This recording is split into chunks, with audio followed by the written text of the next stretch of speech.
podcast. I am so excited to be here with you all today and really talk about the genesis of the craft and calling, why we started, why we're here, what even is it, and ultimately where are we going with it. I want to start with our mission, why we exist in the first place. And we really exist to bring about your legacy, to help tradespeople's owners, from founders and owners and everything in between, operators. It is so important to me that we are working to be able to cultivate men and women in the trades so that at the end of their lives, they have something very tangible to hand over, to show for their life. When I was, 26, 27, I got involved in our family's 100-year painting business. I started working with my dad more closely to bring it online. And what I found was in sitting down with his customers and sitting down with the team, I found that there was actually just this beautiful and kind of unfolding of who he is that I had no idea about. You know, when somebody is on the job site between 9 and 5 every day and you never actually get a chance to encounter them in work mode, there's a whole side of them that we never really get to experience as the family, as the ones who love the person who's on the site and just never kind of get that window into who they are. And so in this process of sitting and talking with customers and talking with his crew and really understanding the values that he has instilled into the business, it started in 1922 by my great-grandfather and has been passed down since. So myself and my siblings and I were all the fourth generation. And so in this time of sitting with my dad and really getting to know what he's built, my respect for him has grown significantly. And ever since then, I've been getting more and more involved because it became clear that my brothers didn't want to take over the business. And so I raised my hand and said, well, I want to carry it into the fourth generation. Because what my dad was facing was that the business was so tied to him that the thought of scaling just felt insurmountable. It was this massive climb that he would have to kind of conquer in order for him to scale the business. If he wanted to sell it, well, there wasn't a ton to sell because it was so much tied to him. There were no systems set in place where it was functioning apart from him. And then succession, my brothers didn't want it. So sale, scale, and succession all were just kind of ambiguous, and there really wasn't a clear vision for the company to proceed. And so my dad was like, well, maybe I'll just kind of shut it down. And that's when I raised my hand a couple years ago and said, no, I really feel like the value of the brand, the value of the equity therein, he's built something so important. And my grandfather and my great-grandfather have too. So it was just a tragedy to me to think of this business just ceasing to exist because the men in the family didn't want to take it over. So raised my hand, and actually my brother got involved with me, and we became partners in the family business in 2021. And y'all, it was so exciting to see the business grow and evolve since then. It doubled within 2 years of us getting involved. And there's a lot of lessons we learned along the way. There's a lot that we saw that needed to be changed, a lot that we saw that could just be amplified because it was already being done so well. And there were a lot that needed to be added to it. So the change, the amplification, and the addition, really, there was so much that we needed to do it together. It was way too overwhelming for my dad to be able to think of all three of those aspects in working in isolation, working solo. And as such, by way of getting involved with him and helping him on the business front and also the branding and marketing front, but then also just seeing and really coming to know the 30 plus years where he had done it by himself. Man, I love and respect my dad more today than I ever have. And so much of that is because I have really come to understand him. I've come to understand what he's built. And I'm so grateful for this opportunity. Therefore, I have been observing along the way, not just the respect for him, but also thinking about what could have been had he had support along the way, had he had people in the wings, people really supporting him, and where he didn't have to do it all alone, not just in terms of leadership flanking him, but also being a part of a team, being a part of something bigger than himself, where everybody, maybe they all own their own businesses. Maybe they're all integrated in some regard on the owner or operating side of things, whether they're in the fields, whether they're in sales, whatever part they fall in terms of the role and position of the trades business, imagine what would have happened along the way if my grandfather had had this, much less my dad. And so, in so existing in the family business and observing what's been missing, I I have felt really, really compelled to start the crafting calling as a result. Not just because I've seen the benefit and value of really understanding what my dad's doing. My respect for him has grown exponentially. I know that there could have been so many alternative ways looking back over our family's history and life, where if my dad had the support, maybe it would have allowed for things to be easier for him. And I've also worked on kind of the other side where I've served as fractional chief marketing officer for a $75 million waterproofing business. I've worked on the construction side of things, and we've done B2B and B2C. And I've just seen what happens when there is a clear vision and when there's not, when there's a community and when there's not, and when there's an actual real plan and systems in place so that it's not tied to the owner, but they actually are able to exist in the freedom of creating the life that they actually want. And so, legacy is the ultimate mission for the crafting calling, because my dad deserves to have a legacy that is full and rich, that we know. Because as I was looking into the word legacy, it's actually derived from the Latin root word. It's what's a legacy. That's the original definition, or the Latin word that it came from. And it meant a body of persons sent on a mission. And in kind of the mid-century 1500s, it really transitioned to, and as it evolved throughout that time period as well, it lended to more so a last will and testament at the bequest of something and someone. It's something's being handed down. And legacy now today means a physical or intangible asset. And y'all, if we're not with intention creating a legacy that is able to then be passed down, there's something so devastating about looking back at our life and not really having much to show for it. And I mean, actually, something physical to show for it, in addition to the intangible, because this book called Die with Zero talks all about the amalgamation of our life is the conjuring and the kind of the building up of experiences. And that's where, man, that's where the emotional currency lies. So we've got the financial currency of like, hey, here's the money in the bank. We've got the emotional currency of the experiences and memories made in terms of relationships, and especially with family. That's what's been built.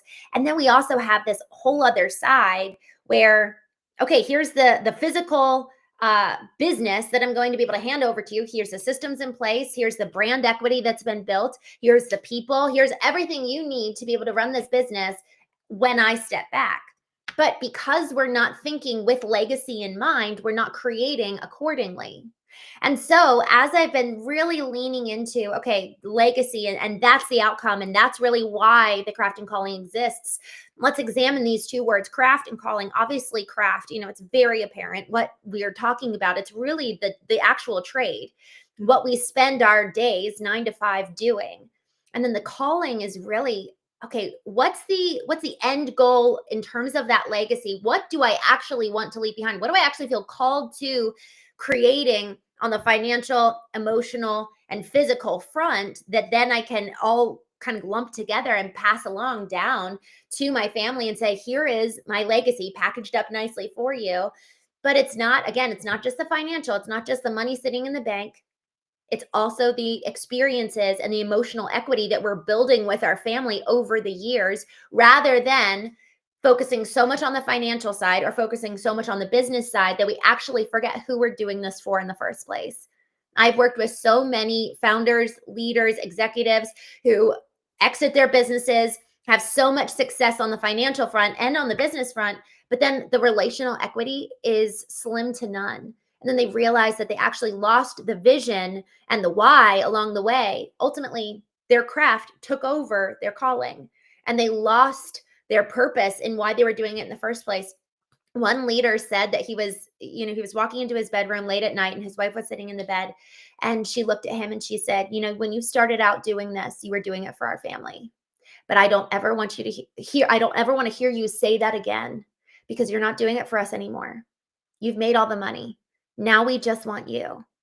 And that, my friends, is something that we really focus on in the craft and calling, because relationships are, at the end of the day, connection and community. That is what we were made for. If you look all the way back into the very opening of Genesis in the Bible and biblical text, God is walking with Adam. Adam is the first man ever made, and in the story, Adam is naming the animals, and he's existing in this beautiful place of Eden, and it's perfect. Everything's wonderful. There's absolutely no harm, no sin, no danger, no enemy. There's nothing for him to conquer. He's just existing in the peace of Eden, and his daily tasks is naming the animals and tending to the garden, and he's walking with God. So it's as unified with the divine as we can possibly get. Yet within that time and space, God looks at Adam and says, "It is not good for man to be alone," even though God is with him. So when we look at legacy, we're looking at the emotional equity which we're building over the course of our lives and the relationships that are impacted as a result of that. And we have to be analyzing the health of our families, the health of our community, of the health of our connections with people on a lateral level. So when we're analyzing, what are we really building here? Yes, putting money in the bank. Yes, building a business, honing your craft, but keeping the calling, which includes family and spirituality as well. Because we end up, if we lose that, man, we end up losing ourselves, because the physical business and the money are outside of us. What we care about and who we are is what encompasses the calling. And that, at the end of the day, both of those two hand in hand, the craft and the calling, is ultimately what conjures our legacy. Yet when we think about both hand in hand, the bridge that ties them together is creation. We need to be proactively creating on the business. What's missing? What are the systems that need to be in place? How does AI fit into this? What's the brand equity like?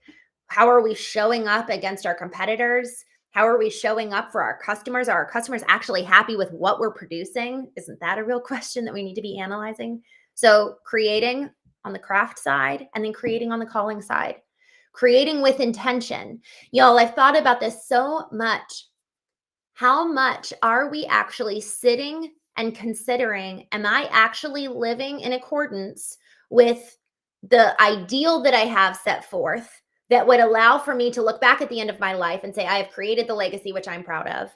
So, what that means is, who do I want to be as a father? Who do I want to be as a husband? Who do I want to be as a sister, as a mother? Who do I want to be as, yes, also a business leader, as a colleague, as an employer?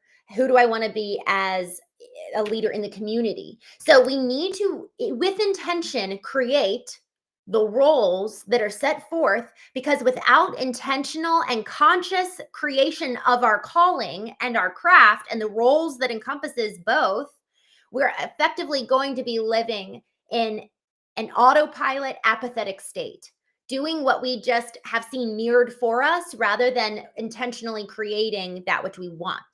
And so, what the craft and calling is that it's really leaning into both sides, craft and calling, with creation as the bridge, as the thing that binds it together and allows for the existential concept of the calling to be grounded in tangible practice and application, so that these principles that we espouse and verbally speak out as something that we want, we actually have the practices that really ground them and ensure that we can, at the end of our lives, look back and say, yes, I am proud of the life I lived. And so when we think about what makes our calling a little bit different, our community a little bit different. There's something here where I'm just going to call out the elephant in the room. Obviously, I'm a woman, no surprise there.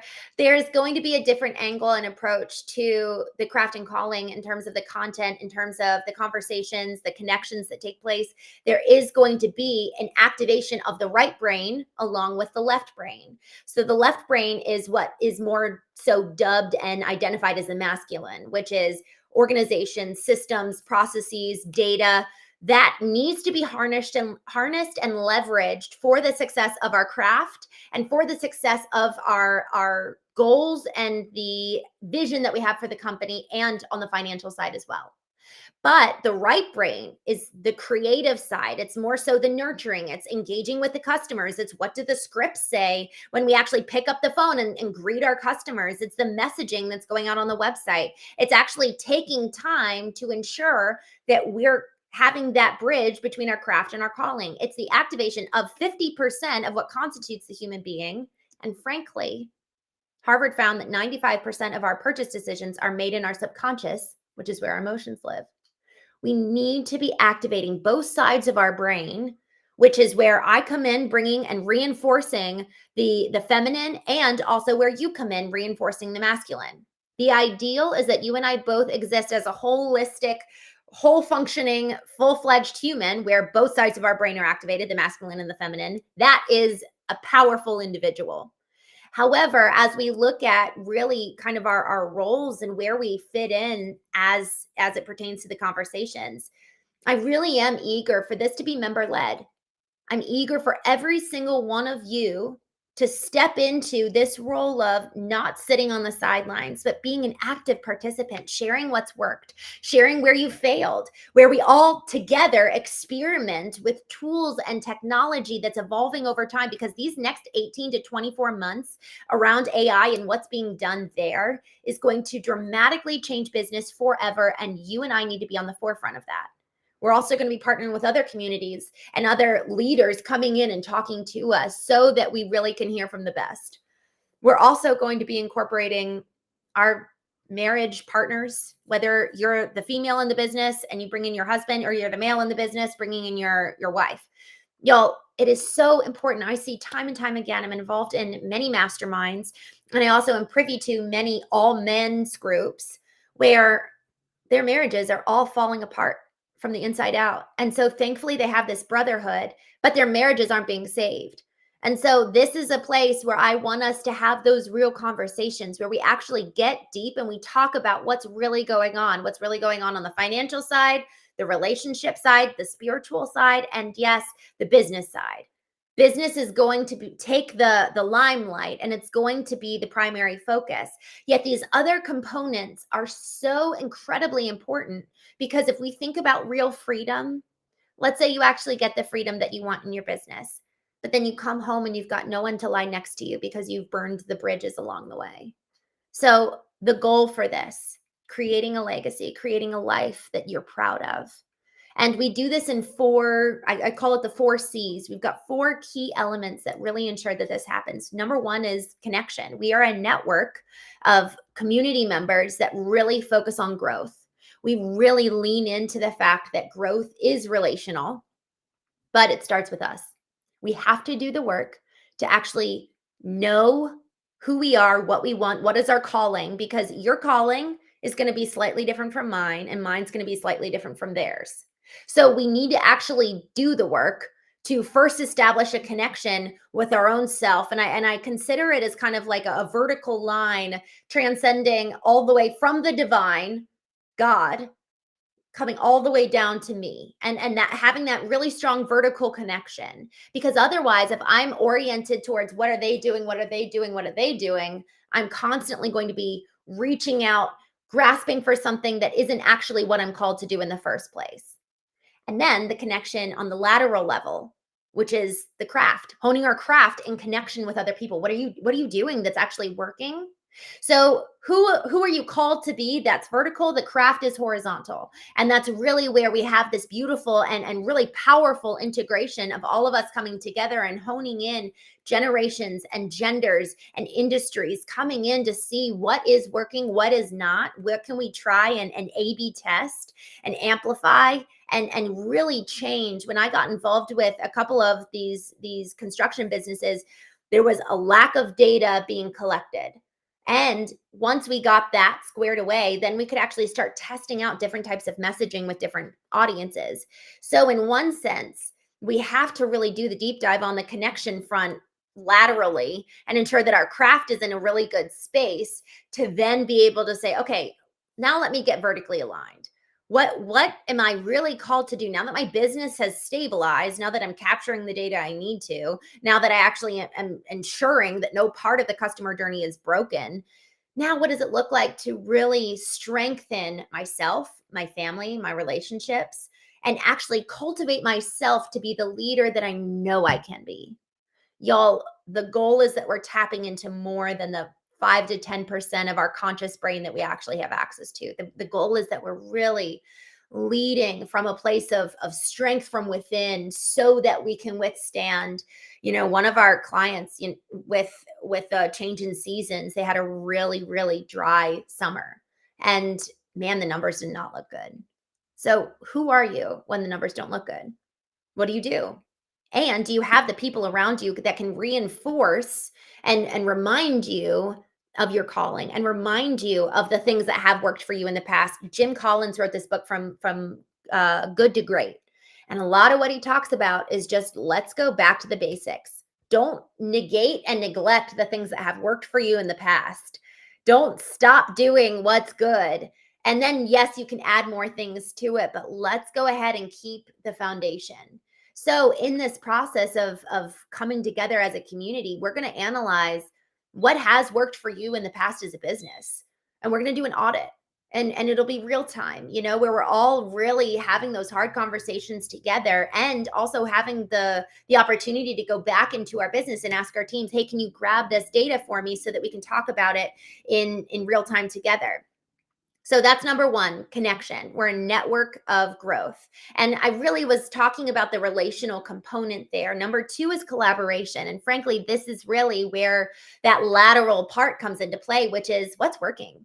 What are you doing right now that has worked in the past, looking at that data and looking at the audits that we can collectively come and say, hey, by the way, I know that this seems so obvious, but are you doing door hangers? Y'all, one of the companies that I've worked with, they grew their business off door hangers for the first 15 years of their business. The last 20 years, they have not done a single door hanger, and they've been paying for every single lead that they've gotten. So let's do the free advertising. Let's go ahead, and anytime you have a salesman go do an appointment, he blankets and canvases the neighborhood with door hangers. Sure, it takes an extra 20, 30 minutes, but it's also really good exercise. And frankly, we probably could all use a little bit more exercise, and we know it works. That's how you built this business. That's how you broke your first million. That's how you broke your first 5 million. And moving forward, it is built on this foundation of going and knocking on doors. Why do we neglect the things that were working? So in this whole process of collaboration, sharing what's working, it's stating, this sounds a little silly, but it worked for me. And it's also saying, I did this massive campaign and it yielded so many results. And it's also, I did this massive campaign and it wasn't worth it. It is so important that we're talking. It is so important that I hear from you and you hear from me, and we all are collaborating in terms of growing and being better together. Because, man, we can go so much further together. Maybe not as fast, but we can go so much farther when we know what our calling is, when we have the support in the community to push us forward. The third C is celebration. And I love this one. Frankly, I am totally my father's daughter. He's a massive proponent of play. He loves to have fun, and I just adore him for it. And celebration is something that, frankly, we really need to make sure that we're doing. We need to be incorporating that as a part of our ethos as an organization, because y'all, how many days do we spend where we're just moving forward with our head down, and we're not actually remembering with gratitude all that came before us? We're not actually looking back and celebrating what's worked. How have I grown? How have I changed? How has my team done really, really well? And the lack of honor can actually lead to a lack of momentum. And so by way of us taking time to honor each other and thus honor our teams, it actually can be the gas in the tank that can move us forward and move us more quickly.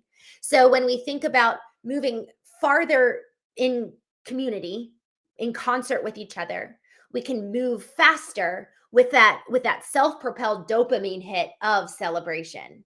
And I've seen this in so many leaders. When we self-administer dopamine hits, we move faster. That's just the way the body, mind, and biology of ourselves work. And so with this process, it's actually the fact that we really focus on gratitude. And gratitude is a core ethos of who we are. We don't have space for sideliners. We don't have space for complainers. There's very clear demarcating elements of who we are not and who we are. And we are a community that is grateful, frankly, because then when we look back on the legacy of our lives, man, we've just been compounding gratitude and experiences and financial growth on top of each other over time, so that when we look back, man, are we the wealthiest men and women ever. The last one is contribution. And this is really where we actually give. This is where we really give to each other. So celebration, there's an element of that where we're really receiving, because so many of us, we're the ones leading the charge every day, and we don't actually really get the care and TLC that we might need. And so this place for contribution, this is really where we help each other based on whether you're looking to sell, scale, have succession where you pass it down. Regardless of what your aim is and what your goal is with the business, you have people to literally contribute and say, hey, here's a document, here's a resource, here's a spreadsheet, here's a dashboard, here's a report that we generate, all of which is just going to make us move so much faster. So in this initial space of collaboration, that's really where we're testing and trying new things and kind of being daring, and then also remembering what's working. This contribution is, hey, I'm actually going to give to you something that has actually worked for me in a very tangible way. So this is like a tangible give. And y'all, with these 4 C's, with the connection, the collaboration, the celebration, and the contribution, we are able to operate as a true collective, where we are so much more rich than if we were doing this alone. And the goal, the outcome is legacy. I was on a podcast a couple weeks ago, and I was talking about, what a blessing it is that I'm able to help my dad really in real time create his legacy. Because the reality is that right now, every single day, you and I are creating what will eventually become our legacy. Legacy is in real time. Legacy is right now.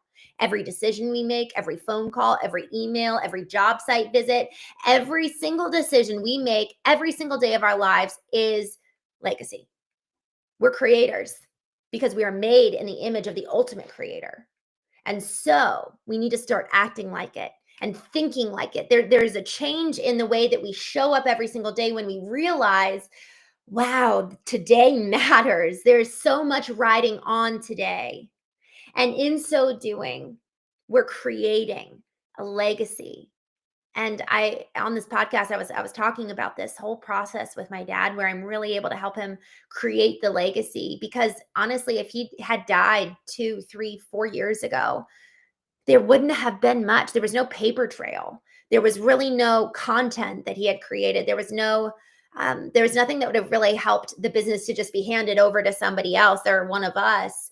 And not just that, not just on the business side, there really wasn't much in terms of content that he had created that would have helped us to really get to know him. Thank God he's built up such an equity in terms of experiential, relational value. And he's got a whole storehouse of that. And we are rich indeed because of him. But when it came to the business side of things, there wasn't much physically, tangibly to show for it. And as we've been building these last 4 years, there's a lot more. 2 days after I talked about how we're intentionally creating our legacy every single day, how the content we produce and the personal brands that we cultivate actually are part of that legacy. 2 days later, Charlie Kirk was assassinated. And man, I just sat there realizing what a blessing that his kids have podcasts, articles, newsletters, social media posts. He has a whole treasure trove that now is handed to his kids of who he is, who he was, and his legacy, what he cared about, what he was called to, what was his craft. And y'all, we need to be thinking this way. We not in a fatalistic type of mindset, but in the mindset of what a blessing that I get to champion, and I get to be responsible. This is a responsibility to honor all that has been handed to me so that I can then hand it down. And y'all, every single one of us has a legacy that we are currently writing today. We are currently creating. And so in this place, this is where we co-create. This is where we hone the craft. This is where we emphasize the calling. And this is where we really champion each other. Atiba, thank you so much for joining. I see you on Facebook. You said you can't lose your calling trying to gain the whole world with your craft. Ah, I love it. Y'all, it is so important that we don't try to go outside of and beyond that which we're called to right here, right now. And you know what? We can't go create something new if what we have in front of us is broken. So we have to do the work to lean in, clean up, and like I said at the very beginning, we had to have some real changes. We had to fix some things and we had to make some additions. We had to add something new and then we had to amplify. So change, amplify, and addition. But it really takes time for us to do those audits and also hearing from other people on what are they doing so that we can add that in. But our chief responsibility is to first go inward for ourselves, for our business, and then we can blow some steam and blow some oxygen on the fire that is our business and really blow it up so that we can see real growth. But AI isn't going to fix what's broken. And just adding new systems into place on an already broken kind of foundation isn't going to be helpful. We need to actually fix the foundation, and that's what we get to do together. So, with that, thank you.